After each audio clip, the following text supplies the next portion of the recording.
Okay, so the first part of this elective is going to be pretty interactive. So, less of a lecture format and more of a back and forth, and hopefully that works for you all. You did sign up for an elective where the description was just you're wrong, so I think you're probably up for it. So my question to you this morning is, why do you think international fiat might be bad? Yeah. It's not like specified resolution as says USFG, so it's harder to prep for. So your argument is that anything that is outside of what the resolution says is difficult to prep for? It could be. Okay, that would seem very difficult for the negative then to generate any counter plans.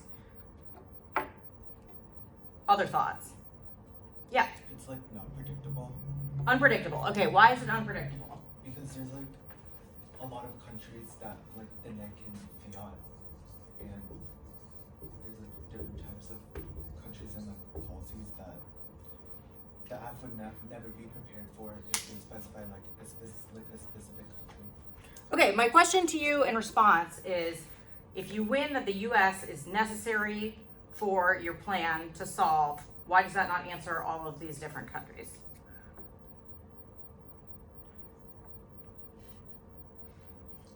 Okay, yeah. Affirmative is only able to defend one actor, so they're not like choosing between different plans or different actors, i.e.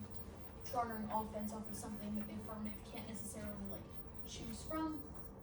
Seems unfair. Okay, so I'm going to group this under a fairness or competitive equity or AF ground set of arguments.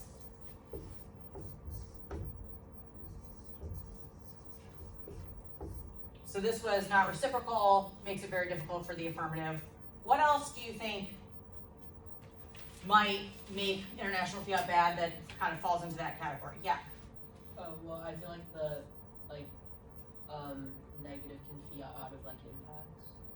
Okay, so say more about that. Like they could fiat that like Russia won't go to war with the US, or fiat that like every other country adopt a carbon tax, which would like solve climate change. Mm-hmm.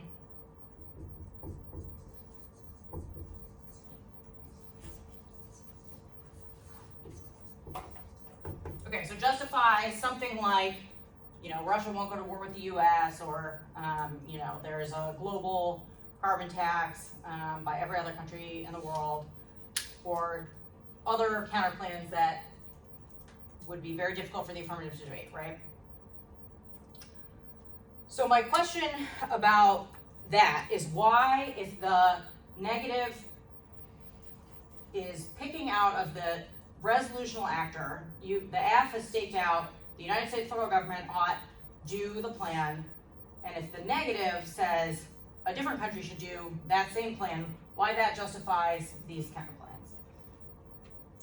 Well, because I feel like it's kind of arbitrary to draw a bright line at, okay, the negative can fiat one country should do an action, instead of like, Why is that not every other reciprocal? country. Well, I don't think the reciprocity argument makes a lot of sense in my head. I feel like the justifies like Russia won't go to war argument is why I like don't think international fiat's good. But your argument rests on the counterplan itself justifies a set of other counterplans. It is not about this counterplan, right? Yeah. Okay. Other thoughts?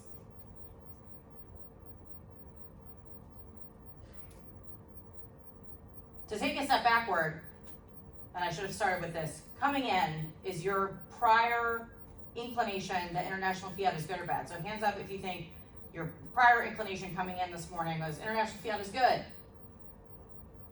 Just me. So you think international fiat is bad, everyone else, right? Give me more.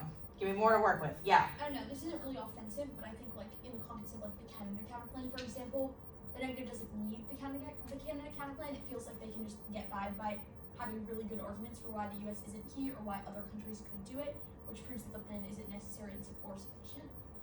Okay, so your argument there is, unnecessary for negative strategy, and the negative has plenty else going on. Go ahead. They're really hard to garner offense on. You can make like the US key, but that's inherently defensive, and so it would require affirmative teams to have X country doing X thing bad for like every country if you want specific offense against them. Why is US key defensive? It's saying that, in my mind, if I'm making the argument that the United States is key to solve for the plan, it's saying that there's a chance that the counterplan would not be able to resolve all of the impacts of the plan, not that doing the counterplan itself is a bad idea. So you want to be able to generate offense against the counterplan. Okay, interesting. Do you generate offense against most counterplans? Hopefully. Okay. I think I disagree with you that US key is defensive, because if you can demonstrate that the US must do the plan in order to solve your impacts, that is the way that the affirmative mostly wins counterplan debates, you know? Yeah, I feel like it's sort of like the judges that are like, you can win 0% chance of a DA happening. I think it's a lot higher of a bar to me compared to like a signing statement counterplan, where like you could say like both it doesn't solve, but also like it would cause like a constitutional crisis, which is a different reason why it's Sure, and I think you that can makes make it- offensive arguments. That's interesting though that you raise sort of signing statements as a comparison though, because you know one of the notions I want to get at today is like what is the negative recourse or likely set of counterplans if they are not going to make international, if it were to be decided by dicta that international fiat were illegitimate, what is the set of counterplans that the negative is likely to have recourse to or to use instead? And I think that the process genre in which signing statements falls, to me, largely has a larger set of theoretical concerns surrounding it, even though you can generate offense. But I want, so keep that in the back of your head, because I want to circle back to that eventually. So we have kind of one bucket right now of reasons international fiat is bad. Is there anything else under the sort of fairness, competitive equity, AF ground bucket?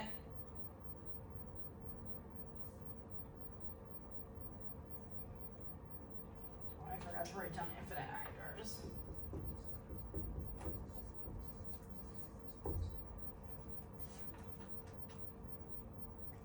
I think there's sort of different ways you can phrase these arguments and different, ways of getting there, but I do think we've covered most of the key points there.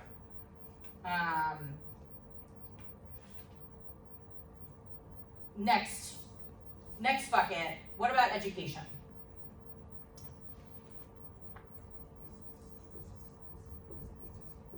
What is your prior opinion about the educational role of an international counterplan? Yeah. Like we shouldn't be learning, or we should be focusing on like U.S. Policy action, because like when we grow up, we're gonna become, or future policymakers are only gonna be in like the U.S. or because we're from the U.S. U.S. education, good. What else? I'll add the policy making bit.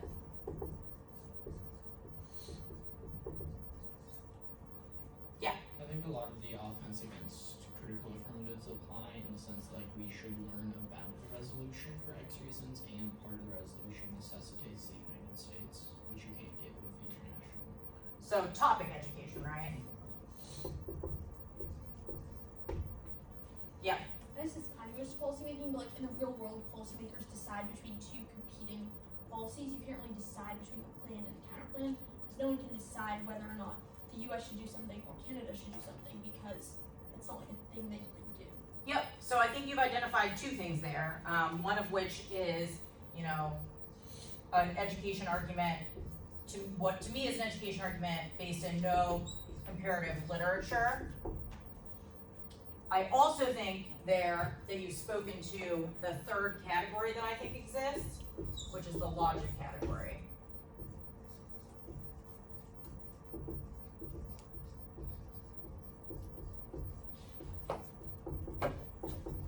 Here's my question to you about that.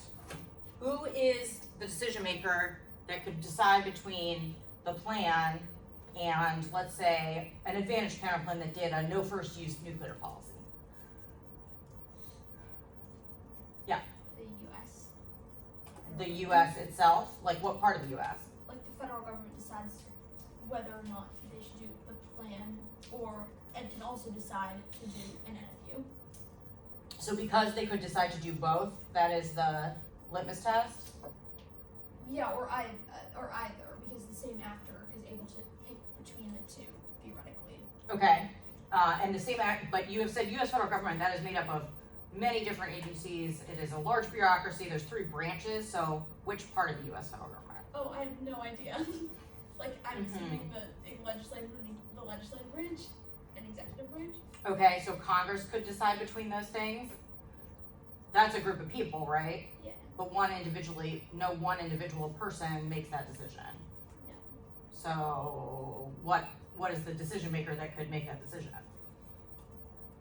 I guess there's not one, but in the same way that the topic is the U.S. federal government, that encompasses like a lot of different scenarios where people in different branches of the U.S. federal government can do different things. Okay, what about K to B? Who is the decision maker that decides between the United States federal government should explore and develop the Arctic and the United States, and we should burn down the United States federal government?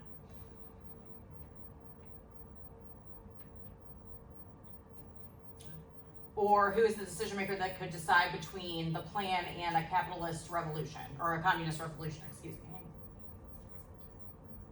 I guess it depends on how the case is written, but sometimes it's like the people should like the people should do the communist revolution, in which case it wouldn't be the U.S. federal government. Who would the decision maker be then? There wouldn't be a single one. Mm-hmm. Can you think of a critique alternative that meets this standard? So K's are cheating too. Okay, I hear you. I Yeah, hear you. democratic socialism, like a world where the United States like slowly shifts their policies to, I don't know, encompass a living wage, encompass things that achieve democratic socialism. So that's Congress again? Yeah. Okay, I gotcha. Yeah, I just think that the decision maker model is extremely rigid. It certainly suggests that, it certainly rules out 90 to 95 to 99% of critiques, and it rules out, not just international counterplans, but a serious swath of counterplans. It also, to me, does not mimic the way that debate decisions are made. It is not about putting a judge in the position of a policymaker. It is about putting the judge in the position of, a person who is considering what ought happen if again, if we had the power to do so. So it's never made a ton of sense to me, this decision maker argument, but I know it is very popular. I just think it's pretty bad. Which is fundamentally what I think about all of these arguments, but we're getting there slowly but surely. The second sort of argument that I think we haven't really addressed, that I have heard from other people under the sort of logic category, is opportunity cost. So what do I mean when I say opportunity cost? Go ahead. Both the US and Canada could do the plan at the same time and you don't lose out on anything. Moving a little bit backwards, what does just opportunity cost mean? When you make one decision, that precludes doing another decision. Right, the value of the foregone options is what we refer to as opportunity cost. So my question for you there is why the Canada, for example, counterplan is not an opportunity cost. So what you said initially was Canada and the United States could both do the plan. We're obviously having a debate on the permutation in this debate about why that option is bad, right? We're saying that the foregone option is Canada acting alone, and we've said Canada acting alone is necessary for its soft power or for its diplomatic credibility. Hey, Abby. So I will toss it back to you. Why? Why does that not prove it's an opportunity cost? Well, I think it's the idea of Canada, like, in my mind, if you take, like Australia doing something and the United States also doing something, I guess doing it alone.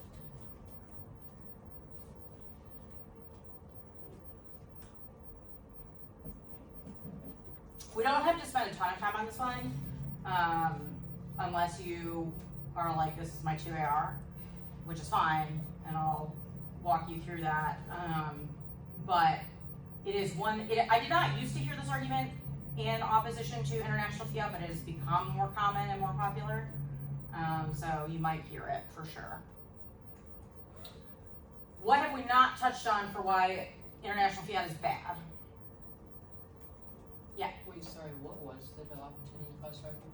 It's an argument that the counter plan is not an opportunity cost with the plan, so it does not demonstrate a reason. It is not a reason to vote negative or demonstrate a reason the plan is bad.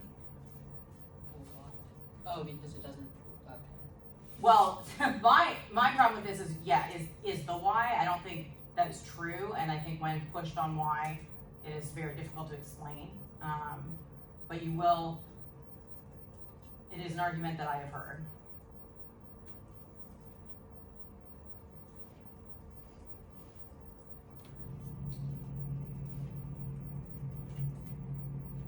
This is all you got?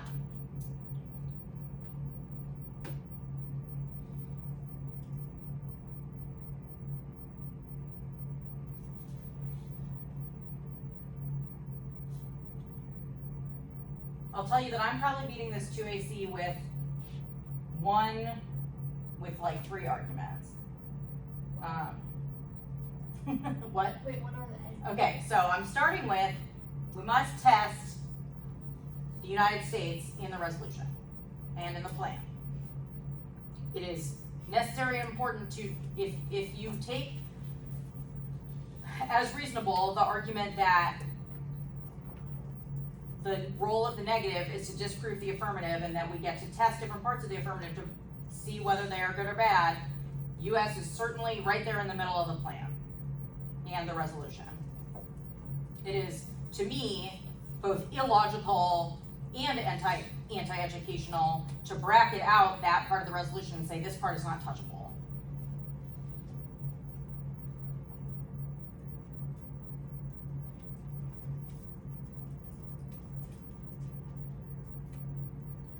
The second argument, and this could be certainly made part of the same thing, is that a healthy US key warrant defeats international counterplans.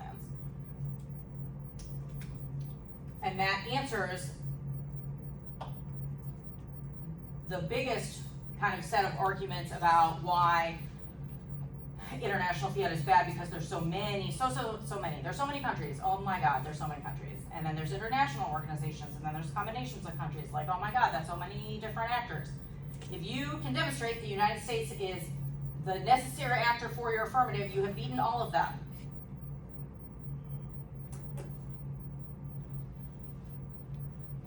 And for some people, I think that this gets back to, or is, part of the evolution or, the experiences that you all have in debates. Because this is maybe the first topic in a few years in which there is a dimension that is relevant in which international actors could be relevant, right? So, USA IP law, we're not reading the China change their IP law counterplan, because it's basically not relevant.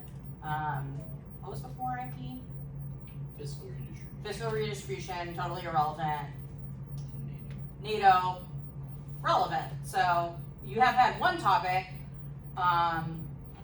where that might be a consideration, but you mostly have had domestic topics in which this is not much of a thing. But for anyone who has spent any time, like a good amount of time debating international focus topics or foreign policy topics, this is not an unexpected or unpredictable set of considerations. It is in fact very germane to the literature, which is probably argument number 3 that I'm making.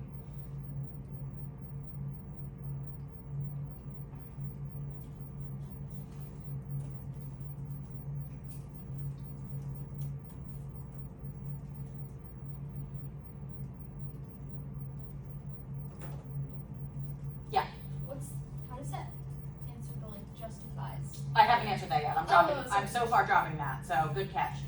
I absolutely will be answering that though, because I know that is definitely gonna be part of the AF offense in the 2AR. So I simply am going to beg you to explain to me how it is my business that the counter plan to have Russia not go to war with the US could be bad. It's none of my business. I didn't read that counter plan. Your argument about justifying is another judge's job in another debate. So I'm going to say these are theoretical considerations to be applied to that counter plan, not to our counter plan. And the second piece of it is, I think those counter plans have, you know, their own theory objections that are not related to being international, but are related to fiating an outcome rather than a policy. Because what that counter plan says is, you know, there should be no war, right, or whatever, and they fiat through the policy or process by which you would get there, or could get there. And so I think there's all kinds of theoretical objections you can make that have nothing to do with the counter plan being international. The second thing that is relevant to me about that argument is you hear this all the time, right? You hear, oh my God, it justifies this stuff and that would be so bad. Why don't you hear that counter plan? Like, when is the last time you debated someone saying, you know, some country not go to war? Go ahead. There's no solvency advocates for it. That's true. That is certainly true. Yeah. Can I ask a question on the same level? Yes. Like, what about there was a counterplan that people would read against like a South China Sea scenario that's like the U.S. should not get drawn into SCS conflict. Is that same thing, like fiating a result? Yeah, and it's part of why I'm making the point that the theoretical objection to that is not U.S. versus other countries, because that is fiating the U.S., which you all seem to think is legitimate, but it certainly is less legitimate to say we'll just never go to war. What's the difference between that and like the U.S. should do an NFU? Oh, I guess because you get off, like you can say NFU fails. It's the process and the policy that you can debate about. Somebody else, Abby, did you hear me right now? That was kind of my question. Like, what if there was counterplan US NFU, China NFU? So that would also be multi-actor, right, which has its own theoretical set of considerations. US NFU, China NFU, I would say that's multi-actor, and I would again say I didn't do that.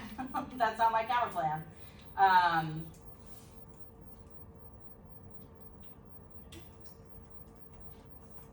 Because I think that in these debates, people get away with a lot of scaremongering about a set of counterplans that you don't ever really debate. No one answered me about, like, this happened to me. Has it happened to anyone? That's what? That has. Oh, really? The That you- SCS thing. Oh, the has. SCS thing, yeah. Russian. Okay. Just that you've debated a counterplan that, you know, was international, but also was basically object. Yeah. It's because it's very rare. And the reason it's rare is that it's not particularly strategic and is obviously theoretically illegitimate. So, like, I think we all need to relax a little bit about the idea that if international fiat is legitimate, we'll suddenly have only debates that are like Russia not go to war versus plan, because it just doesn't make a whole lot of sense, is not strategic, and is theoretically illegitimate for other reasons. Yeah. How would you, assuming that you are just in a models debate for whatever reason, you lose, like, but that's not our counterplan, how would you go about defending? Can you unpack what you mean by in a models debate? Or, like, if it's not a question of in-round abuse, but rather just the existence of international fiat still, like, has these justifications, and you don't have the argument that's not our counterplan, for whatever reason, would it just be there are other theoretical objections that still apply, I would start with, another judge's job in another debate. And I also would say, that I think that the sort of scaremongering argument that this is trying to get you to care about something that, no one can demonstrate is actually a problem in any way or ever has been. I'm trying to think of the T equivalent of this, and I'll let you know if I think of it, but it feels related in some way.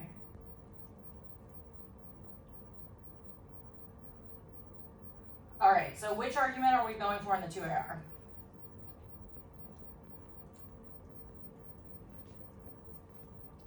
Probably still the no decision maker exists or no comparable literature, Uh-huh. but I know you think that's bad.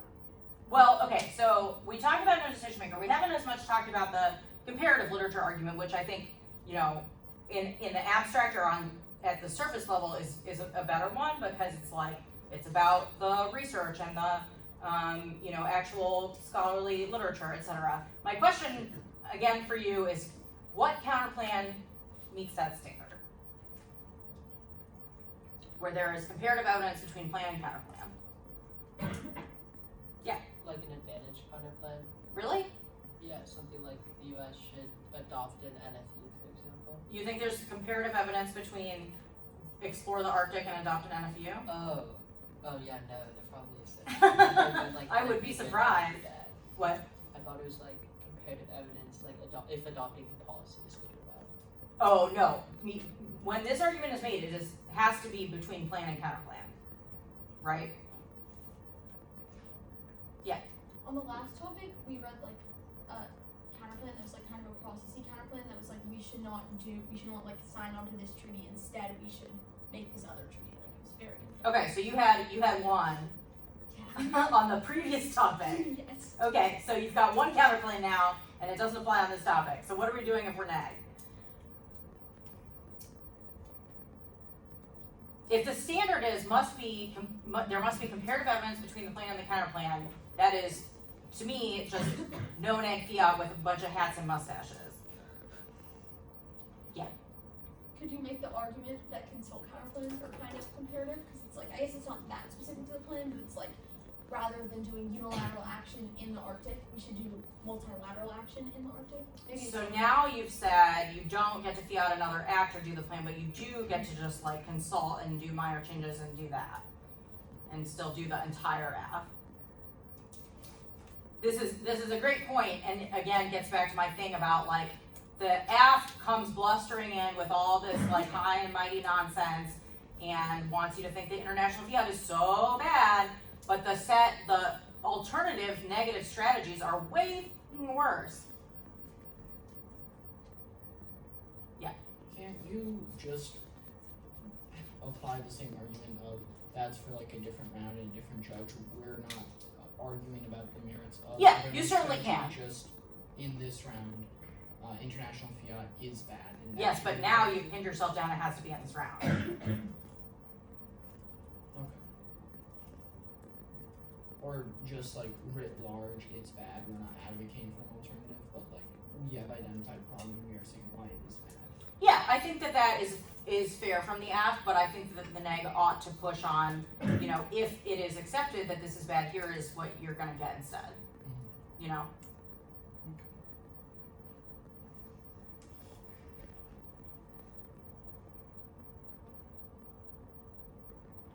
So we're maybe going for a little bit of comparison decision maker. What is the impact to the decision maker argument? Yeah, Abby. Wait, I was gonna ask this. Oh, go ahead. I could also answer that, but I think, wait, I just probably missed it, so is there any way you can give a brief summary of why, of your answer to no decision maker exists? My answer to no decision maker exists is that is a terrible model that does not reflect how debate decision works.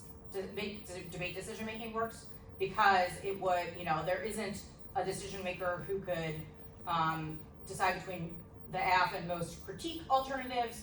There is not a decision maker who could decide between the AF, and frankly, there's not a decision maker, necessarily one decision maker who could decide between the AF and the status quo, because getting a policy passed is a combination of a bunch of micro decisions.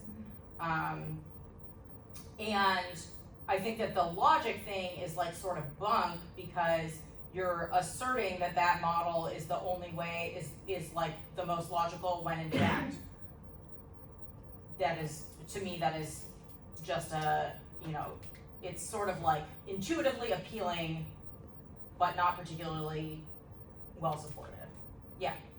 I guess I'm just a little confused on that because Yeah. the topic is the U.S. federal government, which obviously encompasses a lot of decision makers. Yep. And like, how is the app able to win per do the counterplan on a process counterplan that like does it through the courts or something instead of Congress or whatever? Like, how can they win that counterplan even though and say that it's a way the plan could like? I feel like winning competition arguments or whatever suggests that it is possible that the U.S. federal government can encompass a lot of decision makers. Yeah. And that anyone would still be deemed as the U.S. federal government. So Mhm. even if there are different individual people doing it, they're still under the umbrella of the USFG, in which case it would be the USFG umbrella could decide between the status quo and the plan. Yeah, I hear you. Even if you're right, and I think there's a pretty good argument for that. I don't understand why that is the standard for a decision in a debate. No, yeah, that the first part made sense, like the debate decision making. Yeah, that's the part that's the more important part. Like, I push on the first part because I think it is murkier than people think. But I fundamentally think it is, it's a bad model is the better argument.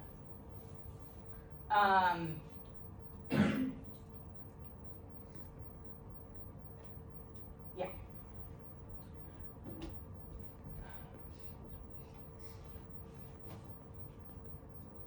These are the most common arguments. They encompass what I think you're gonna hear. Yeah. What were the answers to U.S. education good and topic education? Okay, great question. So, topic education good, I have a very easy answer to, which is this is topic education buster. Is that the germane to the literature? Yep, germane to the literature. We have a card about different, making comparisons between different actors in the Arctic being central to debate over Arctic development and exploration. It is certainly relevant whether the U.S. versus a different country does the plan. And to say that that is not topic education is, I think sort of facially ridiculous. The U.S. education good argument I think is a little different. And I think requires you, first I would want to float some offense about that, and I would want to say it is actually, overly America-centric to focus all of our attention and energy on internal United States processes or internal United States policies, and in fact, to be a global citizen in an interconnected world is to think about the way that the rest of the world works and how the rest of the world acts and why, and how their role in all of this business. So I would be turning that argument. Yeah. Do you think a link term makes sense that's like, sure, U.S. education is good, but against an act without the U.S. keyword, we don't get that education? Yeah, absolutely. Why do you get more from Canada versus U.S. more than after that U.S. keyword? Wait, sorry, what? Like, so in the world of like that link term that I just explained, Yeah. Why is that, like, why do we get U.S. education from U.S. v. Canada? Because it's about the importance or significance of U.S. action, in both in a domestic context and in a global context. Like, for example, I think this whole line of argument is not particularly compelling on either side, but I would say, here's my politics that's a net benefit to the counterplan. Isn't that education about U.S. politics? Yeah. If someone were reading a China counterplan, could you make an argument that we're discussing the Arctic, so we should be focusing on Arctic state? Yes. So I do think, yes, I think that there are some lines that could be drawn around, actors in the Arctic and in terms of which states are up there or Arctic presences. And so if I understood you correctly, you're saying China is not that, so ought to be illegitimate. And I think- the view of the Arctic Council generally. Yes. These states have Right. possession of Yeah. Arctic, so. I think that's a good argument. I also think it's a reasonable interpretation for either the F or the negative. And if the negative reads a counterplan that is not that, I think that's a good angle for that. Because if you can demonstrate we have a thing that solves your offense, yeah. Because you could just read Russian, you still get the testing of all of the Yep. things, but it's actually germane to the Arctic topic. Yeah. Yeah. What do you think the best argument up there is? If I'm asked, I guess there's an argument that we haven't really talked about under the AF ground and fairness area that's like, this distorts AF writing.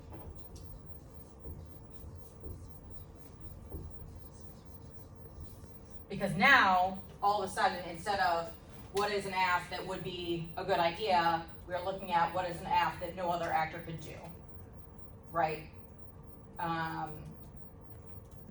And I like that argument because I think it lets you sort of build in some of the, ways in which the research is less predictable, the ways in which the research is undermined, the forms of education you get, and the difficulty of winning a debate. I think it kind of lets you fold in all of those things. And my negative answer to that is, you've likely sensed a theme, is certainly getting back to, US key warrant solves your problem. And no, it's not a distortion of AF ground, it is in fact the best version of it. Yeah. I guess why should you get offense though if the app doesn't have a US keyword? Why can't you just have a really good? Well, what is the alternative way to punish that? I mean, just do a true really good defense to zero the case. But if let's walk through a scenario like that, let's say it's a new app and it's not really got a US key warrant. How am I going to demonstrate that that is a problem with the affirmative? That's only I guess And it doesn't have to be a new app. So let's say no US key warrant. What's your case defense that is zeroing the case? Canada could do it. But Europe that's could- not relevant unless I'm making them. Yes, because they're not doing it. Yeah. Right.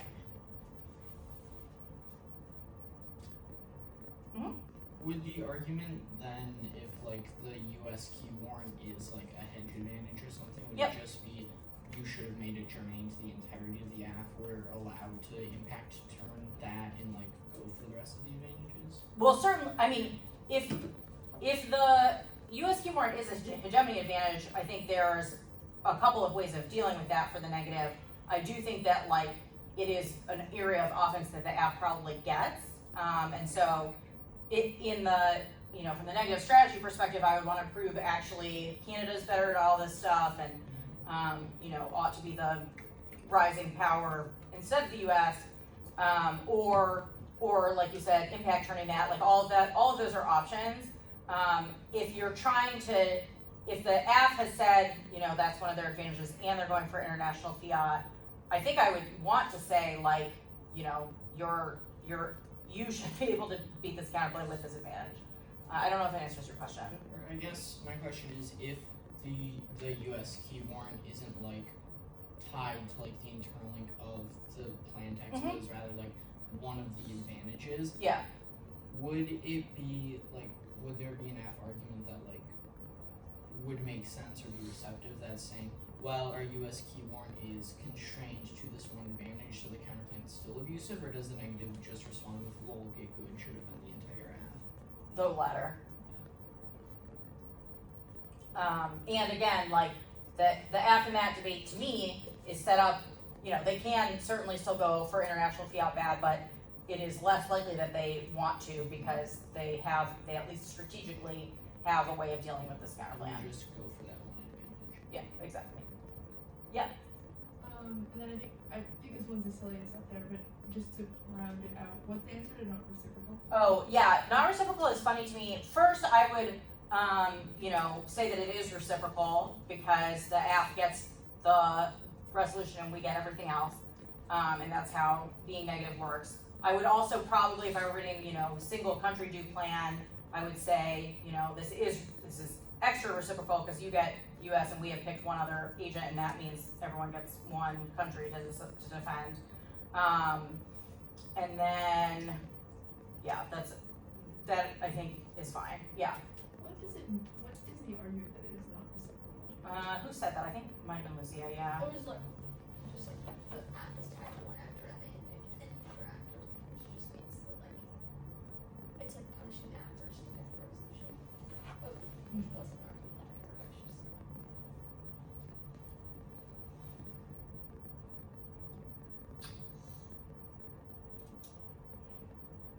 I want to do cleanup just by going through some slides. I think we have covered most of it.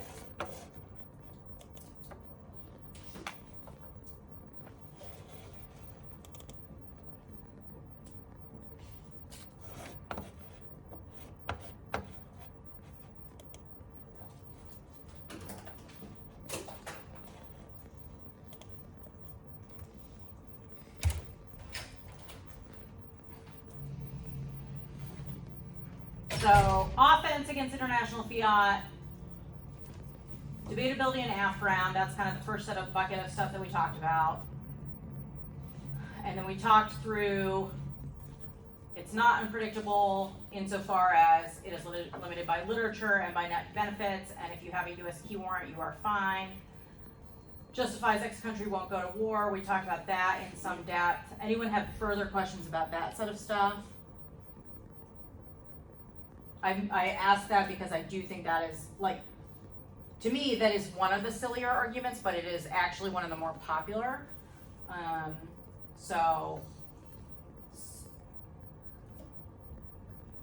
Oh, we didn't talk about your standard or interpretation doesn't solve, because, and well, you sort of did, because the negative could have the US not go to war, and then, you know, that would apparently meet your standard, which is what demonstrates that the standard is actually about the action of the counterplan, not the agent.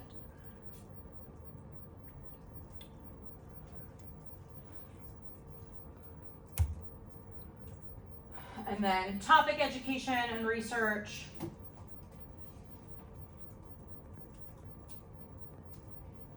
This is where I put process counterplans are worse for reasons. I think it doesn't really matter where you make that argument, but I do think it is worth making at some point. Comparative solvency advocates, we all agreed is not real. It is certainly like a lovely ideal, right? Like the golden, you know, standard for a counterplane debate would be, here's our card that says, in a consideration of these two possible actions, here's why one is better than the other. But it's not, that's not how anything works, unfortunately, so.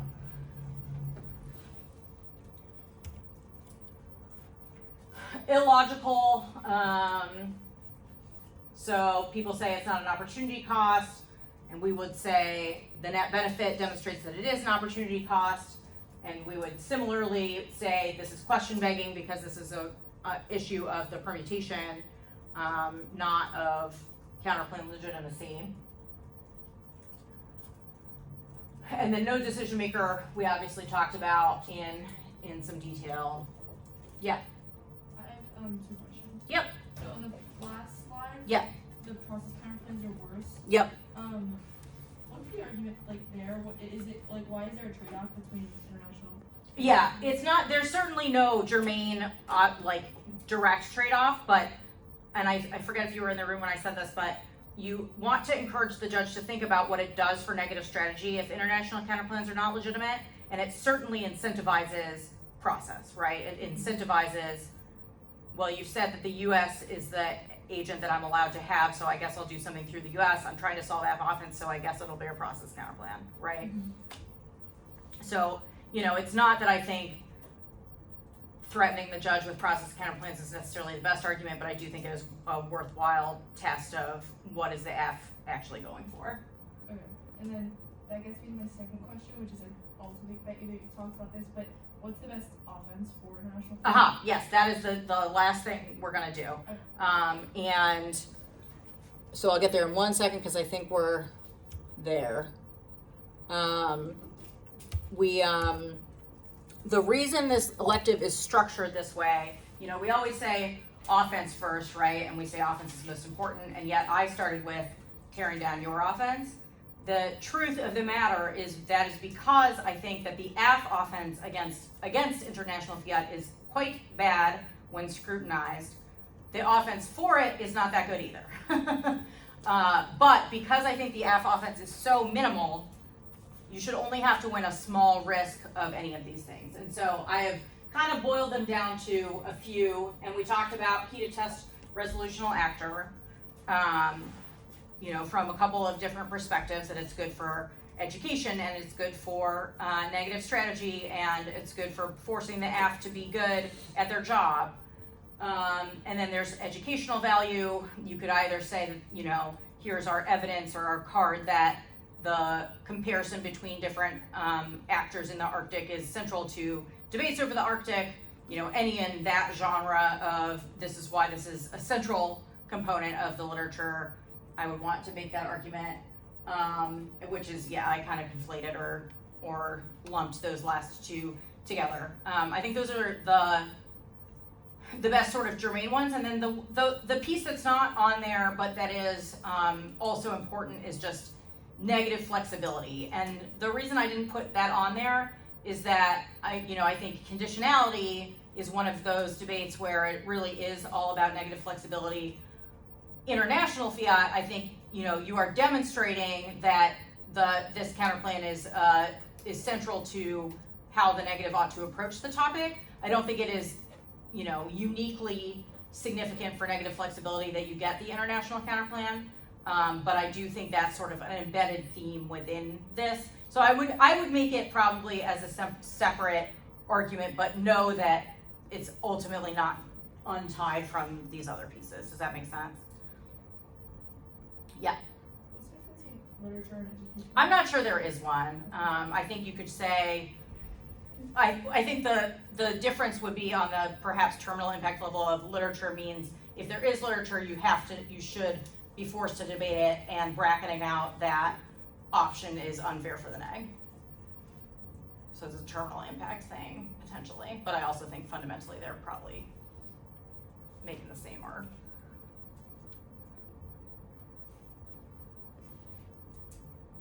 Other questions? Did I change any minds? Big if true. Like my plea to you is not so much that you become an acolyte for international fiat, but that you not consider it a debate that is over before it has begun, which is how most people tend to think of it.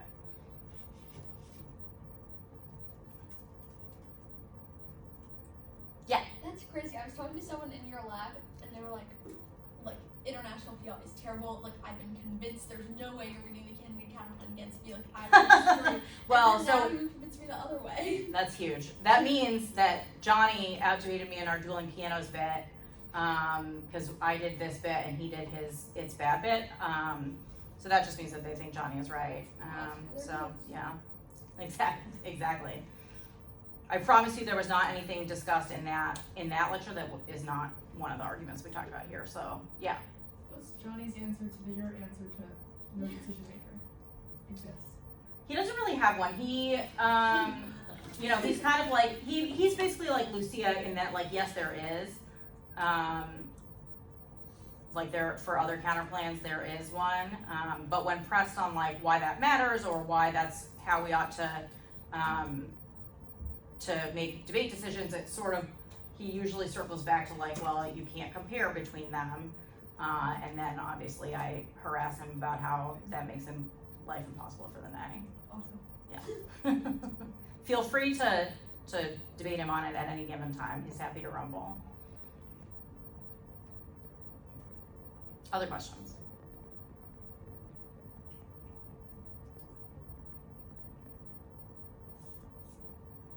Yeah. How many of these arguments would you include in a 2AC? I think the 2AC should be pretty brief, and can be like, I think 2 to 3 arguments is ideal, and definitely you can distill this stuff into, it's like make a fairness argument, education argument, a logic argument. I think gets all the themes out that you need.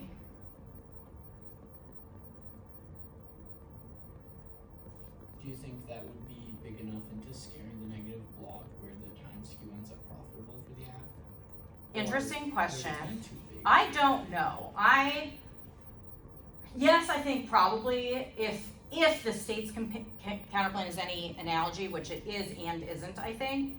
But you usually, even if the 2AC on state's counterplan's bad, is pretty quick, you usually see a big time investment. So yeah, I would think that it would probably do the trick.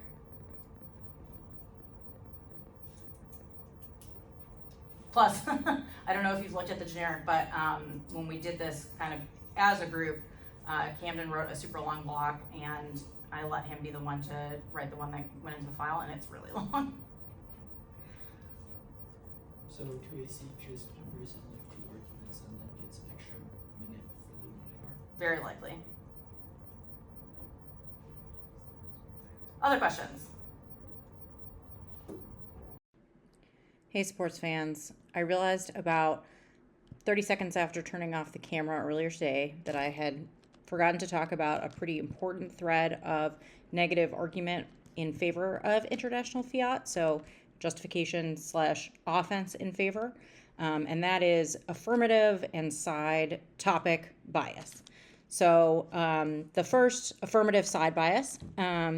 So in any negative theory debating, one of the argumentative strains that you should have in your arsenal is to say and discuss the massive structural advantages that the affirmative has. The affirmative, chooses the locus and the focus of the debate, has preparation against all negative arguments in advance, whereas the negative is reactionary, and of course speaks first and last, which has a lot of persuasive value for psychological reasons. So there is a set of inbuilt affirmative advantages that the negative might say are counterbalanced or evened out by the inclusion of particular types of counterplans or often the status of counterplans. So this is an argument that you often hear on conditionality. The second argument, and probably the more important one, is topic bias. So this topic is very, very large.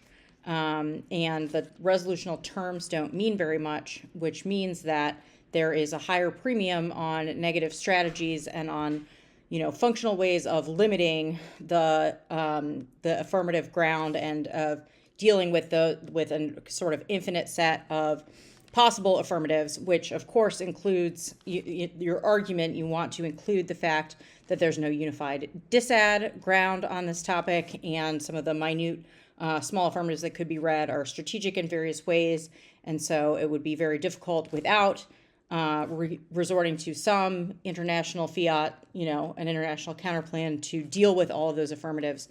This argument obviously, interfaces with topicality. So if you're extending a topicality argument, that influences the way you extend it. But I wanted to make sure to cover that.